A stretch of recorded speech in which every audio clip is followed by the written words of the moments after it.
first of all, there was tremendous excitement in the village. You go back now, there was crisis after crisis. And it all started to begin to buzz, really. We began round about the time of the Spanish Civil War. This is when it all began, in the mid-30s. In a school, I was in school in Oystermouth, and whilst we were there, you know, it was all beginning to buzz. Really speaking, the Spanish Civil War, and then the invasion of Abyssinia, and then there were all the various crises where Chamberlain went to Munich, you know, and he came back with that little piece of paper, Peace in Our Time. And then finally then, I think the biggest impact really was one Saturday evening on September the 2nd. It was a high tide.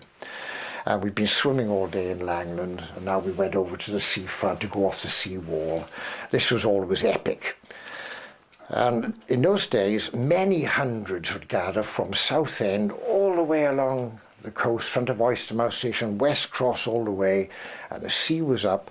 And it was one of those glorious summer evenings.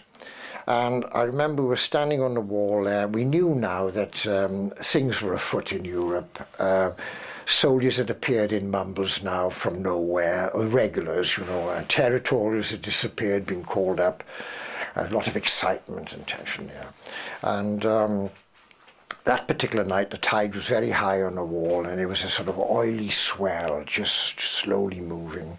And we were all waiting to go in to the water. And then we were diving off the seawall, etc. And there was a cry. It was just beginning to get darkened down now. And there was a cry from John Hines. And he said, "Look at the Mumbles train." And we turned around. It was coming into the station, into the gloom. The dusk was falling. No lights, all painted blue. And then as he came past, the driver was Mr. Phillips from Gloucester Place.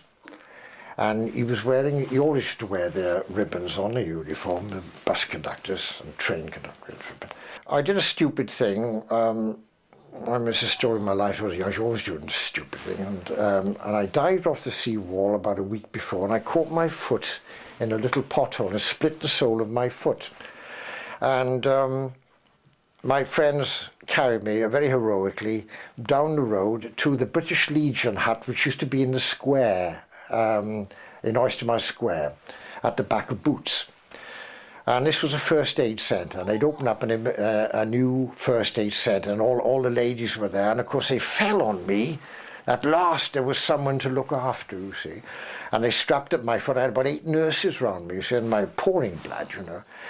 And they got an ambulance to take me home, you see. And there was the usual reaction. When my mother came to the door of the Vic, the ambulance was there, you see.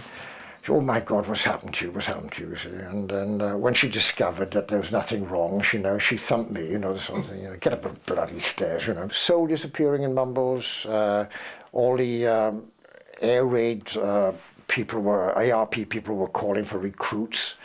And it was very difficult to get in because we wanted to be messengers. At our age, we were allowed to be messengers at 14, and that was my age. And the headquarters was the British Legion, where it is now, Marine Villa. And we went along there, but they didn't want us. They said, "Oh no, we've got all we want." And there was a social thing here. It was all the people who were from Langland. And you see, in Mumbles, is in two quite distinctive parts in those days. You've got Southend, the original part of Mumbles, which was having pretty lean time in those days.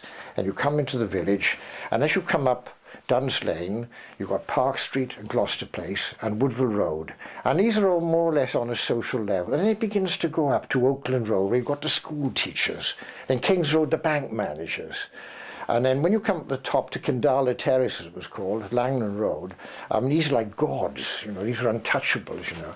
And there were boys there you never saw except in the holidays. They were in boarding school. See, this sort of stuff. Now, all these plum little jobs had gone to these people, and there was nothing at all. And I think the NFS were looking for messengers, and this was not quite so socially acceptable, so you could have gone into that lot. Which is why in 1940, when the Home Guard was formed, we wanted to do something. They took us, no problem, you see. Then on the Sunday morning of September the 3rd, We were all gathered in the dining room in the Vic, which was upstairs, and a number of neighbours who didn't have wireless sets, because not everybody had wireless sets. You know, they were all gathered there, and about 11 o'clock. It was a gorgeous morning, and you could look across the bay from the window there, the sun, and I wanted to get down into the water again. And this glorious morning, and then we heard Chamberlain say that this country, a state of war exists between us and Germany. And so we shot out all the boys, and we went down the village, and we walked out towards the Tut to see what was going on. And this is where all the activity was, and the trucks were coming. There were no signs of any guns, you know, but a hell of a lot of personnel was arriving. The Navy were taking over at the Coast Guard. And then it snowballed up remarkably quickly. And then the YMCA in Mumbles was opened, and that was where Ostrom is now. The YMCA took that over, and that became a place for the troops to go. And Mumbles filled up and filled up. And the first people to come were the Greasy Gunners. That's what they called themselves, the Greasy Gunners. They were the first soldiers to come in force. Not so many sailors. They seemed to be confined to Swansea, where their minesweepers were, etc.